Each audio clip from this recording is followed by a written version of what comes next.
ในวันที่ 30 มิถุนายน 2026 อยู่ที่ห้องประชุมชั้น 3 สำนักงานปกครองเมืองเวียงทอง แขวงบุรีคำไซห้องการโฆษณาอำเภอเมืองได้จัดกองประชุมรายงานส่องแสงสภาพแนวคิดทางเสียงสังคมการเมืองประจำเดือนมิถุนายน โดยเป็นเกียรติเข้าร่วมของทานบัวพันธ์อินคำวงศ์คณะประจำภาคเมืองประธานกวดกาภาครัฐเมือง มีคณะปีสอบหางเสียงสังคมถูกภาคส่วนที่เกี่ยวข้องจากบรรดาโครงการ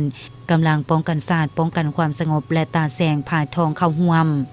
กองประชุมท่านสำนานสัญญเดชรองหัวหน้าคณะโฆษณาอำเภอเมืองได้ขึ้นพันบริงานโดยย่อเกี่ยวกับเวียกงานสังรวมเก็บกรรมข้อมูลหางเสียงสังคมของเมือง1 เดือนผ่านมา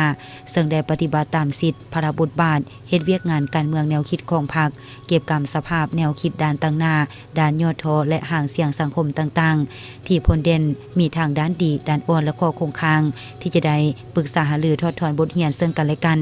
สุขอยู่ส่งเสริมด้านที่ต่างหน้าได้สั่งรวมวิเคราะห์วิจัยรายงานข้อทิศสีนำจากคันเทิงแก้ไขจุดบกพร่องที่เป็นสาเหตุอุดตันปรากฏการณ์ยอดทอถูกถ้อยทำนองบิดเบือนใส่หายป้ายสีข่าวลือข่าวปลอมทางสื่อออนไลน์ของกลุ่มคนบ่หวังดีเพื่อสร้างความเป็นเอกภาพในมาตรการปรับปรุงแก้ไขอย่างถูกต้องสอดคล้องแนวใส่ให้การเคลื่อนไหวเวียกงานการเมืองแนวคิดอยู่คันเมืองให้ดีกองประชุมผู้เข้าร่วมได้ผัดเปลี่ยนกันขึ้นประกอบคำคิดเห็นอย่างกงไปกงมาต่อเวียกงานทางเสียงสังคมโดยเฉพาะปัญหาข้อขัดแย้งที่ดินของประชาชนปัญหาขี้เหงื่อปัญหาโรงงานน้ำเดิมที่บ่ได้มาตรฐานปัญหาเส้นทางปัญหาการมั่วสุมสิ่งเสพติดและปัญหาอื่นเพื่อพร้อมกันแก้ไขให้ตกไปเทอละเกาต้นท่าประธานกองประชุมได้มีคำเห็นให้ทิศสีนำเพื่อพร้อมกันนำไปจะตั้งปฏิบัติในต่อหน้า